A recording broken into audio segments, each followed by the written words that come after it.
YouTube, we're back with another video. I got a special for y'all today. Yes, sir. Hold on. I got a special. Let me get it to the right moment. The right time frame. Let's go right here, That they guys. could have these non-committal, friends with benefits situations with men while also wanting the feelings of being cared for, like if they were their partner. I loved what you said so much about accepting your fate because when you just know in your heart, and most people can know this, 80% of people will find a long-term partner by 40. I can't promise you that 80% of people are going to get a house, are going to have their dream job. I can't make that kind of promise. You're going to live in the best city. But that is a stat that only exists for this space. So you can almost move like it's going to happen. But you also have no control over when you meet that person. What you do have control over, I think, though, is your light. Like being in a space where you are light, where you feel liquid, where you don't feel needy because you have opportunities around you. I would say, and I did this when I had a fuck buddy, which Jared is my fuck buddy, which is the worst plot twist. I know, it's so boring. Now look what you turned into. It was such a good fuck buddy relationship because I had Jared as a fuck buddy. I had a cuddle buddy who I would go and sleep over with afterwards because that wasn't... That's not what y'all had. No, but the other guy, I would go over there. We never had sex, but I would walk his dog. It had to be smaller. We would be attracted. He was so fine. He was a model. He wasn't what Jared had sexually, sauce-wise and skill-wise. The skills? He's smiling on that. This other dude was stunning and gorgeous. I loved being around him. I liked his energy. I just didn't think we would have great sex. But I knew I liked being around somebody really attractive, and he was fun. You can have 6 people that make up one and keep your heart open and knowing that when you find the one, you're gonna know. And you don't have to sleep with all 6. Hey, let's break this down, man. Hell no. We ain't finna sit here and she ain't say what she just said. So basically, you telling us that you can have a relationship with 6 different people, 6 different personalities, because one of them walking your dog, one of them can, hit that thing right, the other one can pay your rent, and you probably go to the movies with him or something like that. See, you see what I'm talking about? Woman, I ain't gonna lie. Sometimes I really think y'all be conniving, though. You feel me? That's why I call conniving, because at the same time, it's like, if we break this down, you just said you using them for different things. Jared had the good sex. Old boy was a model, but he ain't had that sauce. He ain't had that sexual sauce. You feel me? So it's another nigga you cuddling with. What? That's another thing about dating. Like when you share, I'm talking to 6 guys, doesn't mean I'm having sex with all of them. So you could literally kind of build a bear until you find the one that you really want to be like, okay, I'm good with talking. I've been used from a man, like in the way Shan used the model guy. So people don't like that word. We're using someone for everything, right?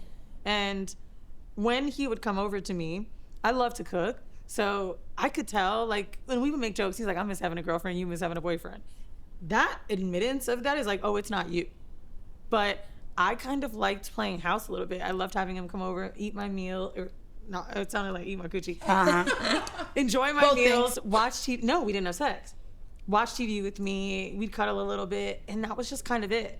And I wondered for a long time, is he not as attracted to me because there's no sex? And I was like, oh, he's just not enjoying or able to enjoy the other woman he's having sex with in that way. So for me... Through Rula, it's easier to connect with a therapist who specializes in you. Tell us what's important and we'll... He doesn't want to touch that. We connected on dates, but it wasn't crazy sexual energy to where we were that comfortable. That person does exist too. The fuck buddy, to me, that becomes the cuddle person, I think everyone starts to get really confused. And I'm not talking about basic cuddling after. When it turns into the sleepovers and maybe a plan after, that's when it gets scary. Because we believe the cuddling after is respect. There's no world where Jared ended up marrying a woman he never respected. Leaving after sex doesn't mean there isn't respect there. It's just sometimes the safeguard for both people. But for some reason, we think if they leave or if we don't get XYZ out of them, we're worthless or we gave up too much of ourselves. Well, you got dick too. So it's weird because I guess the accepting the fate thing, it's like knowing what I want. could only be this. If I get some extras, cool, but this is what it is. I know I need to have some good carnal sex. That's what it is. That's where I want it to last. That's where I want it to stay. And like, even creating that, I think is important. For women like us, now I'm putting us together, who, again, there's a gap between what they see themselves doing and what they're actually doing. A lot of that is because of fear. So I'm just curious if you guys feel like you lost anything in pursuit of sexual liberation.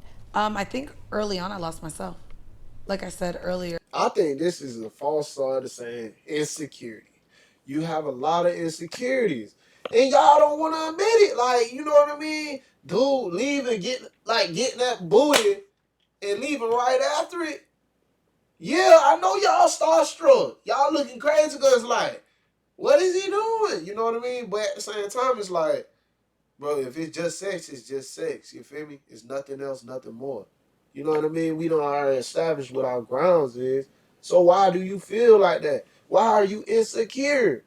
What you got going on? I was doing things for the pleasure of someone else. I was seeking validation from someone else. I was thinking that, back to what we were talking, if I give him the best head of his life, he's gonna like me more and put me on a pedestal and all these things. Like, I lost myself for a long time in the pursuit of... Hey, let's stop you right there. You give me the best head, I'm gonna stay. I ain't gonna lie. I'm gonna be in that bed stand. Might be cooking a couple meals. Confidence, essentially. Like, it was a false sense of confidence that I wore out to parties and clubs. And yes, I had the personality, but maybe I didn't look as, the part. And so I lost myself a lot. And now I feel like I've gotten that back through, like, just being more confident with what I like and how I want to pursue my partners or what we want to partake in. But that's what I would say I lost during that search. I want to ask about that because you always hear the story of the woman who was sexually liberated, did her thing, had her hoe phase, enjoyed it, who then finds a partner, finds God, finds insert here, and now is like, if I could give advice to younger women, it would be don't. Respect yourself, love yourself. I don't think that that's the advice I would give. I'll be honest with you too. Like, even with So it is a such thing as the whole phase. I couldn't skip over it, y'all. I'm sorry, I couldn't skip over it. It is a such thing now. The rebrand, right? When we started Horrible Decisions, we wore the whore badge proudly. Like, we have the whore hive. Like, it was a word that we essentially wanted to reclaim. Unfortunately, with the reversal of Roe v. Wade and all these motherfuckers trying to take away our rights and autonomy, I think that we're even down the rabbit hole even further of what it looks like to be labeled as that. And I think as a woman seeking her own sexual liberation, and what it really means is freedom and power to remove yourself from all stigmas and all labels that patriarchy has wanted to give us, right? And so for me, where I thought it would be an empowering word, it's one of those words that we as women, I don't think we'll ever get to reclaim, unfortunately. And so that title... So you gave up. It's not a badge to wear that anymore. However... See, talking about so you gave up. Hey, you can't claim it no more, baby. It's ours. It's ours. It's mine. To feel free and to feel powerful and to be able to express to a man no. And to say, actually, this is how I receive pleasure. If you can't do that, I'm fine. Me not changing myself to appease a man or to be more likely for him to select me. That's power. That's liberation. It's not walking around here saying, I fuck everybody, whoever I want. I also take it from the back and all my holes. Like, there's a way to express it, yes. And we've done it on this pod for 8 years comedically, and we've shared our traumas, we've shared our laughs. Sex is fun, right?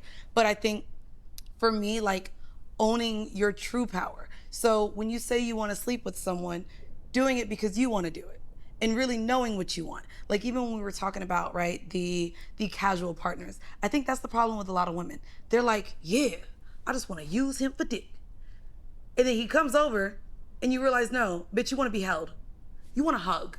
You want a man to rub you on your forehead. There actually are more things. That's for all them independent women out there that trying to be hard, trying to be the man in the relationship, trying to say, I got this, I could do it by myself. all I need is the dick. No. I know you want to be here. I know you want to cuddle with me, baby. I know you want to be rubbed, caressed, and massaged. You know what I mean? Just saying. Y'all, a lot of girls be acting too hard, man. Like, y'all doing too much, talking about, oh, no, I can't do too much with fat mom. Man, you don't shut the hell up. Things that you want. And now liberation to you only looks like dick. Liberation doesn't look like asking for all of those other things you actually want, which is what leaves you feeling completely empty. But sexual liberation should exist in its own, though.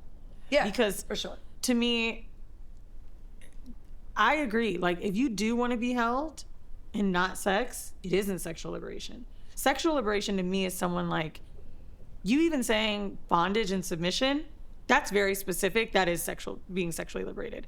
It's not someone that just wants to fuck. You may not even have sex. See, I know what she said. I heard her say fuck. And that's the only word I understood because she using too many big words. You feel me? Come on now, break that shit down. Tied up. You may get it from that, which most BDSM, most people in the BDSM community find to be the most thrilling. The release of it, the tying up, like it's almost a foreplay and again, the sexual energy. But I think gaining power and knowing what you want and dating or even for yourself is different from sexual liberation. Because you got to think, a lot of people that would read this book are going to figure out how to ask for threesomes, anal sex, how to ask more, how to be more specific about not having orgasms, things like that, how to do things on their own. But I would tie what you're asking for, though, to both.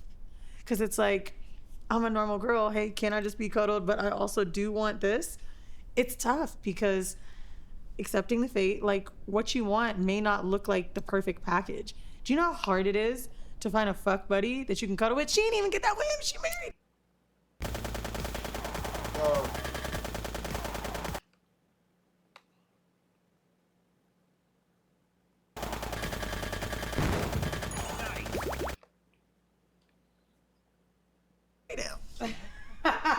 Like, it's hard. Tough. Like, tough. Then they become your man. It's like, there's a lot of pressure. Once I started getting to a place where... Can I ask you, how do you feel liberated in settling for someone that's not giving you what you want? In settling for it with sex? Like, how is there a liberation if I'm a woman and I want casual sex, but at the end, all you gotta do is just lay there with me for 10 minutes. And he's like, yeah, no, I ain't got that for you. Gonna be honest how with does you, a woman it's not find 10 minutes? But, well, what I'm saying is, and it could be, I used to only want 5-10 minutes. Bro, don't just get up, put your clothes on and leave. So what I'm saying is, how is a woman who may just want a little bit of aftercare, which is what we talk about, especially with any sort of BDSM that doesn't even involve sex. How do I feel liberated as a woman if I'm accepting crumbs or just pieces of what I want and not... You have to accept that sex that you're asking for isn't crumbs. Like, if you want to get fucked, but it comes with a caveat, that might be something you need to negotiate. But knowing that you're just asking for sex, adding the extras on top is something. Yeah, I'm with her. You gotta establish that, baby. We already established what we doing. We can't hit her. That's all we came here to do. Nothing more, nothing less, baby. All that extra 5 to 10 minutes. No, I'm not laying with you. I gotta go. Y'all remember, like, comment, subscribe to the channel, man. I ain't too much getting into this video.